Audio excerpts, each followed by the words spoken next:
ብዙ ነገር ተናገርኩና እኔ ለማለት የፈለኩ ለማመስገንም የፈለኩት ዓርብ ዕለት ልጄን በጣም ታሞ ነበር። አምጥቼ እዚህ ዙራ ሁሉ ረጨው። ከዛ ደግሞ እንደገና ዘይት ነበር ከዚህ ዙራ ሁሉ በኢየሱስ ክርስቶስ በእግዚአብሔር ደም ይሆናል። ይሄ ዙራ ሁሉ የኢየሱስ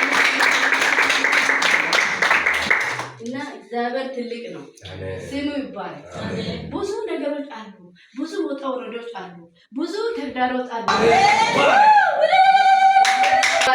ዘመን ይባረክ። በሱ የሰራ ስለሆነ ስሙ ይባረክ። እግዚአብሔር ጸጋ ላይ ጸጋ ያብዛል። ተባረኪ። በሌላ ምስጋና ከፍ ባለ ምስጋና ተመለሽ። ያው ብዙ ወር ነው ቆይቻለሁ። ከዛ ላይ ከኔ እቃ የወሰደች ግማሽ ብር ትሰጠኛለች። እሺ በቃ እሷን አምኜ ከዛ ላይ መስጠቱን ከተወኩ በኋላ በቃ የቀረው በፍጹም ይሄ 3000 ብር አልገባም።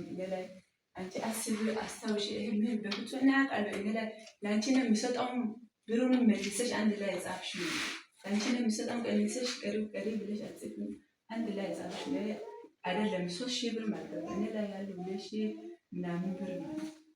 ከዛ ላይ በቃ ይችላል ምንም አይደለም አውቆ በሰው ውስጥ ገብቶ እግዚአብሔር ያው ጣልቃ ይገባል። ግን ሰው ውስጥ ገብቶ ሰይጣን የሚፈታት ጌታ እንትን ታስችለኝ ዝም ብለና አይወጣኝም። በቀኝ በሞኝነት ቃል አወጣውና ከዛ ኋላ የልጅቱ ስም ጠርቼ ቃል አወጣው።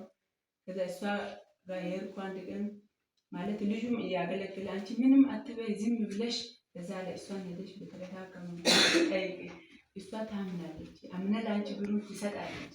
ከዛ ላይ እግዚአብሔር አንቺን ይረዳሻል። በምስጋና እዚህ ትመጫለሽ።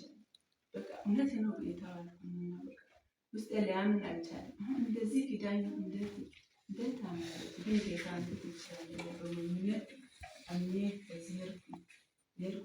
ዘይቱን ይዤ ወረድኩ። ከዛ ላይ ዝም ብሎ እሷ ጋር የሄድኩ በሞኝነት ጸልዬ ቃል አወጣሁ። እጄ ላይ ዘይቱን ረጨው። ከዛ ላይ ሄድኩ እጄ ከዛ ላይ ያለሽ እንደዚህ አንቺ ጋር የመጣው ከዛ ላይ እኔ እንዲያየችና እንዲህ ፊቷን በቃ ልታጠቅ ምናምን ላይ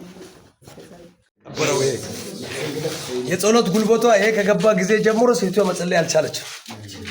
ይሄን ነገር ከነቀለች በኋላ እግዚአብሔር የጸሎት ጉልበት ሰጥቷት ኃይሏ ተነቅሎ ወጥቶ በተአምር ነው እዚህ ጋር መታስተበሰከር የነበረችው። ስለዚህ ይዛችሁ የምትሄዱት አኖይንቲንግ ውሃ እያንዳንዱ ነገር ከዚህ ይዛችሁ የምትገቡት ኃይል የቤታችሁ እንደዚህ አይነት ነገር በምስጢር የተቀመጠውን ይነቅላል። አሜን። ዲያብሎስ በምስጢር ያስቀመጠውን እናንተ በአደባባይ ትነቅላላችሁ። ይዛችሁ የምትሄዱት ነገር ምሪቱን እዛ ቦታ ላይ ያደርጋችሁ።